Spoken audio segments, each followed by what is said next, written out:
Hey everyone, this is Adam Law once again with Wanderings with Adam Law. And today's video is another Parsha video, and this week's Parsha is Chayei Sarah. I was speaking about Avraham in the previous Parsha video and discussing a little bit about Avraham and what made him unique and some of his struggles and why he was chosen. So today we're going to move solidly into the other character that it comes right now in our Parsha and the Parsha before, which is Yitzhak, Isaac. Why did Isaac need help to get married? It's a really hard question to understand exactly why Avraham needed to go and find him a match. We know that it says in the Parsha that Yitzhak didn't get married till he was 40 years old. It doesn't say on his own that Yitzhak was looking on his own. Clearly his father set up the whole thing. Why would a 40-year-old man be okay with that? Why wasn't Yitzhak out and looking for a match for himself? That's our question today. So first of all, I want to say the name of the Parsha is Chayei Sarah. And each Parsha, the name of the Parsha alludes to some of the deeper concepts about each Parsha. And this one is really about Sarah and who she was. Even though some of the characters, the feminine characters at the beginning of the Torah are only alluded to or spoken about in small doses, nevertheless, those small doses give us a large picture about who she was. So Sarah was the manifestation of the feminine in the world, the highest level tzaddikus, the highest level woman in the world. And she was a very important partner for Avraham. It says in the Midrash that Avraham would, in his mission to bring the message of God to the world, that Avraham would work with the men and Sarah with the women. That it was an environment of holiness, and therefore men and women were not necessarily mingling together. Men and women had equal roles, but they kept separate as far as how they were dealt with in this new manifestation of God's holiness in the tent of Avraham and Sarah. So after the big trial of the Akedah, where Yitzhak was bound and almost killed by Avraham by the command of God to bring him up on the mountain, which I'm not going to get into the whole story there, we see that Avraham comes home and to Hebron, and there he finds that Sarah is dead. And there is a funeral for her, etc. So after this, Avraham starts on the business of trying to find a match for his son Isaac, Yitzhak. So again, what's going on here? Why doesn't Yitzhak find it on his own, and why does Avraham become the initiator? So the obvious answer is, as it says, that Avraham didn't want his son Yitzhak to be like the children of the culture they were in. The Canaanite culture was known to be a depraved culture. It says it many times in the Torah, whether it comes to sexuality or idol worship, etc. It was a depraved culture. There's even a cult of burning children up called the cult to Moloch. So Avraham, the main reason that Avraham was sent to the east to find someone is that even though the cultures of the east where he came from, his family, there also was a tradition of idols, as we see by the story of Leah and Rachel. Nevertheless, there was a menshachite, there was a level of midos, of refinement within that culture, whereas the Canaanite culture was a much more depraved culture. Abram did not want to see his child Yitzhak marry somebody that was from this culture. We see that later on as well with Esav in the women that he married. He married age 40 like Isaac married age 40, and it caused so much trouble to his family, the women that he married. We know the women of that region were not moralistic people. They were not moralistic culture. So Avram wanted to send to the east to his own family to get Rivka. And Rivka was, of course, the one who was destined to be with Isaac. But we don't know that necessarily yet. So Avram sends the whole shidduch, and there's a miraculous story there. And we see from that story with Eliezer and Rebecca, that Rebecca, her main quality is love. Going out into the world and being kind and helping others. And this midah, this attribute we will see is the exact midah, the attribute that Yitzhak needs. So let's get back to the story of Yitzhak. Again, our big question is, why does Yitzhak need help? Why would a 40-year-old man want his father to get a match for him? So we gave a reason already, but it still doesn't answer the reason of Avraham looking for a woman with better character traits in the east. It still doesn't answer the question of why Yitzhak doesn't have a say in the matter. So all the Sfarim, the holy Sfarim, including the Ishbitzer, which I'll mention a little bit here today, all speak about Yitzhak's extreme inner nature. Avram was very much an outgoing person. He had the meat of chesed.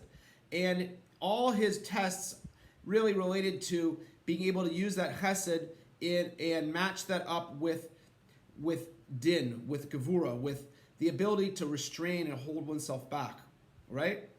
Uri Kaufman had mentioned once how at first in Lech Lecha, we see how Avram is Lech Lecha. He's going out there. He's going out there in the world, and he's trying to change the world and make the world a place for everybody. But in the end, we see that Avram isn't necessarily successful. We don't see all these people that he converted. We don't see much about them anymore. And in Vayera and these Parshas, we see that Avram has to focus on his family. And he focuses on his family exclusively. And even by the end of the Parsha, we see that Avram really, even his own children, only one, Yitzhak, was worthy of passing on the mantle of the spiritual mission that Avram brought into the world. So Avram had this great midah of chesed, of love, and he had to be restrained and brought in, and all his tests were about that restraining and bringing in. Now Yitzhak, on the other hand, was a very inner man. He was very absorbed in spiritual practices. He followed Avram's way, but he wasn't naturally able to go out in the world, and it was hard for him. He was shy in a way. He was again withdrawn and very inner. This attribute became much, much stronger at the Akedah. You see, because at the Akedah, he had such a complete connection, devotion to God at that moment where he willingly gave up his life to connect to God at the Akedah that he spiritually died. His soul left his body, so to speak. And after that, he was like a shell of a man. It was like he had PTSD. It was like there was a part of him that was completely shattered. However, it was like a shattering of like just total spiritual light, of total God awareness, of total awesome awe of God, and not wanting to connect to the world. You see certain tzaddikim in the Gemara who they didn't want to get married because they were so connected to Torah, they were so connected to Hashem, they didn't want to be part of this world. However, that wasn't good because Avraham needed Yitzhak to continue on the line and to bring in the promise. We see that Yishmael and the sons of the concubines did not succeed in their mission. As a matter of fact, Avram had to send them, he gave everything at the end of this Parsha to Yitzhak. He gave them everything, and Yishmael became a great nation, but he didn't get everything. He didn't get the blessing of the spiritual mission of Avraham. The children of the Plagshim were sent to the east, which is a whole story, a whole Torah in itself. But I could get into it. But the Torah tells us explicitly it's because Avraham wanted to send them away from Yitzhak. Yitzhak needed to be devoted. So Yitzhak was spiritually very inner, but it was even more. He was almost like a walking dead man. He was a broken person in a holy way. He had complete awe and devotion to God. And therefore, he really didn't have a desire to go out and make a match. However, we see here when he does marry Rebekah that it says he was consoled for his mother, Sarah. So what happened was when Sarah passed away, he started thinking more deeply about the feminine, about this lack of love that he had in the world. Sarah was a tremendously loving person, and Avram was coming on in the years, and Yitzhak started realizing, but he didn't realize it completely. And actually, in the Parsha, Ishbitzer has an amazing explanation of exactly the mental process that went on with Yitzhak. And I will also give my explanation for that as well. So again, Yitzhak was a broken person. He was a very inner person, I don't mean broken again in a bad way, but I mean it was like he was so connected to God that he didn't have anything to do with this world. He was broken in the sense that he didn't want to have to do with the physicality of the world. He wanted to separate himself from it and just be involved in a voda, God service all the time. And therefore, he didn't want to get married. But once Sarah died, something changed inside of him. And he realized that he couldn't have children. He couldn't move forward in the world being just this side of din, of gevura, of innerness. So it says that Yitzhak came from the well of seeing life. So as this whole match is being made and Rebekah approves of the match and Eliezer is bringing her back and she's coming back on the camels, meanwhile, something else simultaneously is happening with this holy tzaddik Yitzhak. It says Yitzhak came from Be'er Lahai Roi, the well of seeing life. The well of seeing life means he was starting to realize that life is much more than just spiritual worlds up in the upper worlds. Life is about life, meaning continuation of life. All life wants to propagate itself. And he started realizing this and thinking this. And he came from that well, that deep spiritual well of awareness. It says, because he dealt, hu Yoshev be'eretz HaNegev, he dealt in the south country. The south is the midah of chesed. He started to think about the midah of chesed, and he needed love in his life. Sarah was gone. He couldn't go on like this. He needed love, he needed a wife, he needed children. But also, the Ishbitzer points out that Negev means minugav, it means dried up. That he was dried up. He was spiritually dried up from the level that he was at. It says, V'yetze Yitzhak l'soach b'sada. He went out to go talk in the field.